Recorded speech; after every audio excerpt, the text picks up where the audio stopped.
ونشهد أن لا إله إلا الله وحده لا شريك له ونشهد أن سيدنا ومولانا محمدا عبد الله ورسوله الذي أرسله بالحق بشيرا ونذيرا وداعيا إلى الله بإذنه وسراجا وقمرا منيرا. أما بعد فقد قال الله تعالى في الكلام المجيد والفرقان الحميد জবান ছেড়ে দিয়ে আমার সঙ্গে তেলাওয়াত করুন আউযু বিল্লাহি মিনাশ শাইতানির রাজীম বিসমিল্লাহির রাহমানির রাহিম কুল হুয়াল্লাহু আহাদ আল্লাহুস সামাদ لم يلد ولم يولد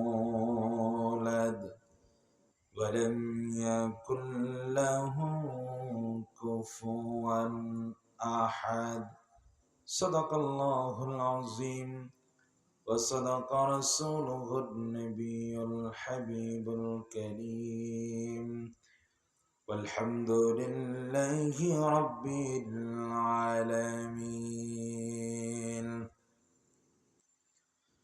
وقال تعالى في شان حبيبه ومحبوبه ومعشوقه آمرا ومخبرا إن الله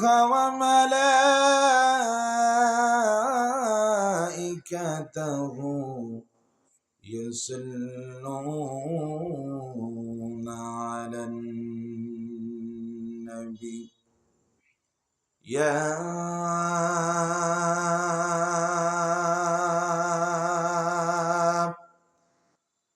أيها الذين آمنوا صلوا عليه وسلموا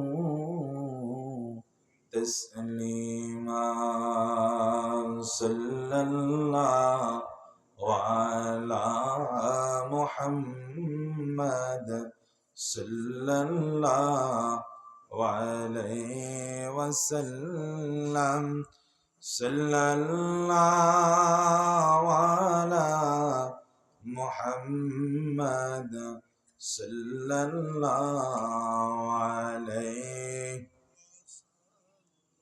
আপনার কি রাগ হইছে?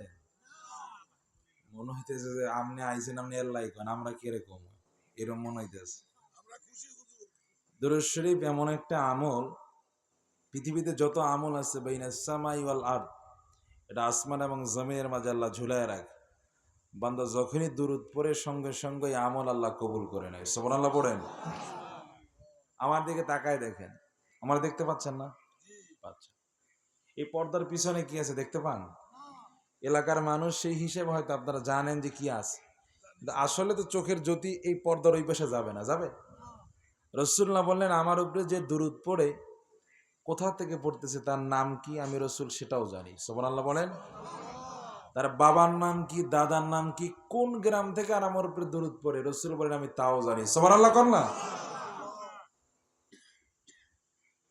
আর একটা কথা বলি, আল্লাহ পাকের ইবাদত করে সমস্ত মাখলুকাত।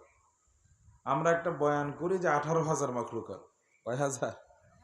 আসলে পৃথিবীতে কয়েক লক্ষ মাখলুকাতের অস্তিত্ব পাওয়া যায়। তো 18,000 আমার আল্লাহ সৃষ্টি করছে, বাকি কে সৃষ্টি করলো? এর মানে যত মাখলুকাত এগুলা সৃষ্টি করছে কে? আসতে বলবেন না, জোরে বলেন। কে সৃষ্টি করেছে? আল্লাহ। সমস্ত মাখলুকাত আল্লাহ পাকের ইবাদত করে। আর আল্লাহ বলতেছেন, ইন্নাল্লাহা ওয়া মালাইকাতাহু ইউসাল্লুনা আলান নবী। আমি আল্লাহ পাক আমার বন্ধুর উপরে দুরূদ পড়তেছি, পড়তেই থাকবো। সুবহানাল্লাহ পড়েন।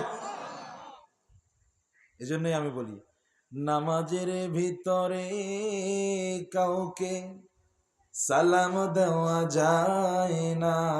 যায় নাকি? নামাজের মধ্যে সালাম দেন, আসসালামু আলাইকুম হুজুর কেমন আছেন, নামাজ থাকবে? নামাজের ভিতরে কাউকে সালাম দেওয়া যায় না, নবীকে সালাম না দিলে নামাজ তো ভাই হয় না। ঠিক কিনা বলে? আল্লাহ বলতেছেন, দোস্ত যেই জায়গায় আমি আল্লাহ সেই জায়গায় আপনি। রাসূলুল্লাহকে আল্লাহর কাছ থেকে মাইনাস করার কোনো সুযোগ নাই। আর রাসূলুল্লাহ সব সময়ের জন্য গুনাহগার উম্মতের চিন্তা করেছেন। দুনিয়া আসার পরও চিন্তা করেছেন, দুনিয়ায় থাকাকালীনও চিন্তা করেছেন। এখনো রওজা মুবারকের মধ্যে গুনাহগার উম্মতের জন্য কাঁদেন। জোরে করেন সুবহানাল্লাহ। প্রিয় ভাইয়েরা আমার, বন্ধুরা আমার, যদি আমার কথা বুঝেন তাইলে একটু জবাব দিয়েন, আমার রাসূলের কোনো গুনাহ ছিল নাকি? জোরে বলেন, রাসূলের কোনো গুনাহ ছিল নাকি? যেই রাসূলের কোনো গুনাহ নাই, পাপ নাই, অন্যায় নাই, অপরাধ নাই, সেই রাসূল প্রত্যেক দিন শতের উপরে প্রত্যেক দৈনিক তওবার ইস্তেগফার করতেন। কার জন্য করতেন? নিজের জন্য নয়, নিজের জন্য নয়, গুনাহগার উম্মত যেন নাজাত পায় এই জন্য রাসূলুল্লাহ তওবা করতেন। চিৎকার মেরে বলা যাবে কি সুবহানাল্লাহ? এজন্য ভাইয়েরা আমার, বন্ধুরা আমার, দুরূদ শরীফ এমন একটা আমল, বিপদে পড়বেন দুরূদ শরীফ পড়বেন, বিপদ দূর হয়ে যাবে। ব্যবসা বাণিজ্যে লস আছে, দুরূদ শরীফ পড়েন, বিপদ ব্যবসায় লাভ হয়ে যাবে। আগের দিকের মুরব্বীরা দেখতেন বাড়ি ঘর উদ্বোধন করলে দুরূদের আমল করত। কতক্ষণ না গায়ে? এখন আমাদের দেশে এমন এক অবস্থা, ভাই সাহেব, দুনিয়ার নেতা নেত্রীলে ঠেলাঠেলি চলে, এইটার একটা সমাধান হয়। কিন্তু এখন আমরা মূল জায়গায় রাসূল নিয়ে আমরা ধাক্কাধাক্কি করি। এ ধাক্কা এদিক দিয়ে, ও ধাক্কা আর এক দিক দিয়ে। কতক্ষণ না গায়ে? আমার এক ওস্তাদ বলতেন, হুজুর উপরে আসবেন, যে বাচ্চা যখন ছোট থাকে তখন এক বাচ্চা দিক থেকে মায়ের টানে আর বলে এটা আমার মা, আর এক বাচ্চা বলে এটা আমার মা। যখন এই বাচ্চারা বড় হয়, ও ধাক্কা দেখে এটা তোর মা, আর ও ধাক্কা মারে এদিক দেখে এটা তোর মা। কথা কন না কেন?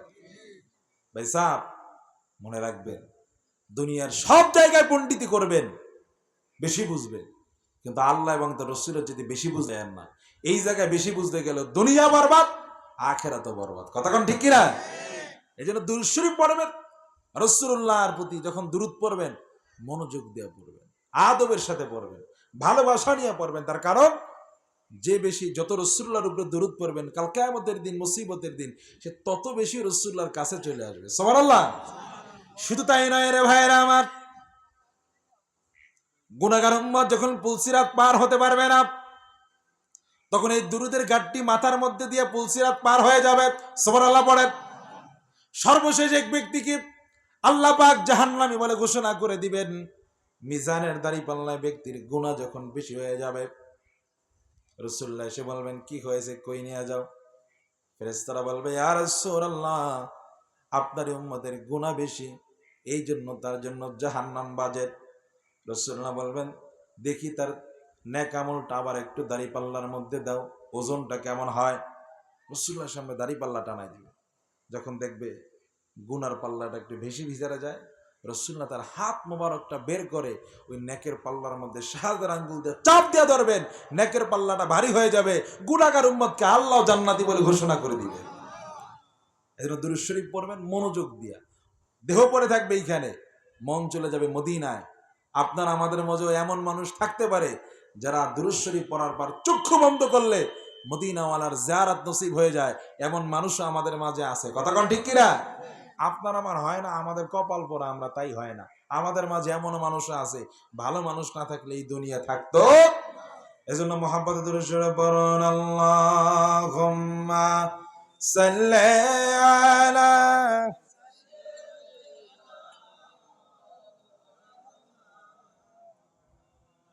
ওয়া আলা আলি সাইয়্যিদিনা। এই দুনিয়া পড়ে থাকবে, আমরা একদিন থাকব না,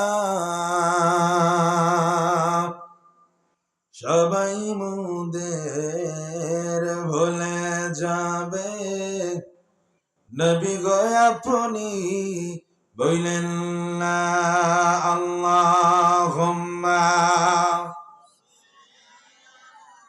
সাইয়্যিদিনা মাওলানা ওয়া আলা আলি শাফিয়ানা লা ইলাহা জোরে লা ইলাহা লা ইলাহা লা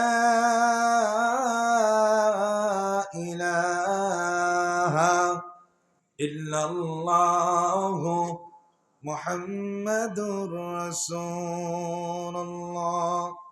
সাল্লাল্লাহু আলাইহি ওয়াসাল্লাম। দারুস সুন্নাত দ্বীনি একাডেমি, বাজিয়া যাত্রাপুর, বাগেরহাট কর্তৃক আয়োজিত হতো আজিমুশান বার্ষিক ইসালে সওয়াব ওয়াজ মাহফিলের সম্মানিত প্রধান অতিথি জনাব হযরত মাওলানা মুহাম্মদ শাহ মুহাম্মদুল্লাহ পীর সাহেব রহমতপুর দরবার শরীফ হুজুর আমাদের মাঝে উপস্থিত হবেন ইনশাআল্লাহ। আজকের মাহফিলের সম্মানিত প্রধান বক্তা হযরত মাওলানা হাফেজ মোহাম্মদ আব্দুল্লাহ আল মামুন মুহাল্লিস সাহেব। আজকের মাহফিলের সম্মানিত সভাপতি জনাব আলহাজ হাওলাদার মোহাম্মদ রকিবুল ইসলাম বাড়ি, অতিরিক্ত সচিব পাট ও বস্ত্র মন্ত্রণালয়। আজকের মাহফিলের আমন্ত্রিত অতিথি আলহাজ শেখ সাইফুল ইসলাম, জনাব মোহাম্মদ মাহদুল আলম সহকারে। আজকের মাহফিলের সার্বিক তত্ত্বাবধানে রয়েছেন জনাব মাওলানা নাজমুল ইসলাম এবং আমার ওস্তাদ হযরত মাওলানা মুহাম্মদ সাইফুল কবির মাদ্দাজিল্লাহ আলাইহি সহকারে। অনেকের নাম দেওয়া হয়েছে, সবার নাম নিতে পারলাম না, আন্তরিকভাবে দুঃখিত। সম্মানিত এলাকাবাসী, পর্দার অন্তরে মা বোনেরা, যুবক ভাইয়েরা, মুরব্বী বাবারা, সকলকে জানাচ্ছি আন্তরিক মোবারকবাদ ও সালাম। আসসালামু আলাইকুম ওয়া রাহমাতুল্লাহ। কেমন আছেন আপনারা? আল্লাহ পাক আমাদেরকে এই প্রচন্ড গরমকে উপেক্ষা করে এই বরকতময় মাহফিলে, ঈসালে সব মাহফিলে আমাদেরকে আসার বসার সুযোগ করে দিলেন। এই জন্য রব্বে করিমের দরবারে শুকরিয়া আদায় করি, সকলেই পড়ে নিচ্ছি আলহামদুলিল্লাহ।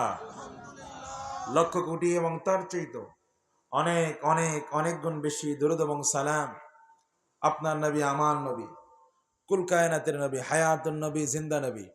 আসুন সেই মায়ান নবীজির শানে উম্মত হিসেবে আরেকবার পড়ি সাল্লাল্লাহু আলাইহি ওয়াসাল্লাম। সম্মানিত হাজিরিন, আমার পরে অনেক বিজ্ঞ ওলামায়ে কেরাম বয়ান করবেন, আমি অল্প সময় কিছু কথা বলবো, আপনাদের কাছ থেকে বিদায় নেব। যতটুকু কথা বলবো আল্লাহ পাক আমাদেরকে আমলের নিয়তে বলার শোনার তৌফিক দান করুক, পড়ি আমিন। আসলে আমাকে বলা হয়েছে যে কোরআনুল কারীমের গুরুত্ব, ফজিলত, পাশাপাশি হাফেজে কোরআন যারা, এদের সম্মান, পাশাপাশি এদের আব্বা আম্মার সম্মান, এলাকাবাসীর সম্মান, এই বিষয়ে কিছু কথা বলার জন্য আমিও নিয়ত করছি কিছু কথা বলবো, আল্লাহ তৌফিক দান করুক, পড়ি আমিন। দেখুন, কোরআন আল্লাহ পাকের বাণী। আমার কথা যদি বুঝেন তাইলে ফায়দা আছে, আমার ফায়দা আছে, আপনাদের না থাকলো। বাংলাদেশের নজরুল প্রেমী অর্থাৎ আমাদের বর্তমান যিনি জাতীয় কবি কাজী নজরুল ইসলাম সাহেব, ওনার অনেকগুলা কবিতার বই আছে, গ্রন্থ আছে, আছে না? অনেক নজরুল প্রেমিক পাবেন, কিন্তু গোটা কবি নজরুল ইসলামের একটা বই মুখস্থ পরিপূর্ণ একদম শুরু থেকে শেষ পর্যন্ত সবটুকুন মুখস্থ, এরকম লোক পাওয়া দুষ্কর। কতক্ষণ না কেন? না ভুল কইলাম?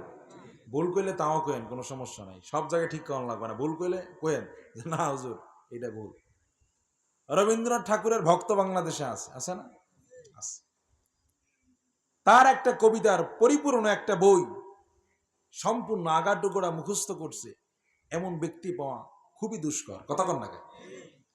আরো ক্লিয়ার করে বলি, আমাদের যে বাচ্চারা ক্লাস 2-তে পড়ে, 3-তে পড়ে, স্কুলে 4-এ পড়ে, 5-এ পড়ে, একটা বাংলা বই এটা প্রথম, দ্বিতীয়, তৃতীয় 3টে ভাগ করে পড়ায়, কিন্তু গোটা বইটা একটা বছরে মুখস্থ করছে সবটুকুন, এরকম ছাত্র পাওয়া অনেক কঠিন। কতক্ষণ না কেন?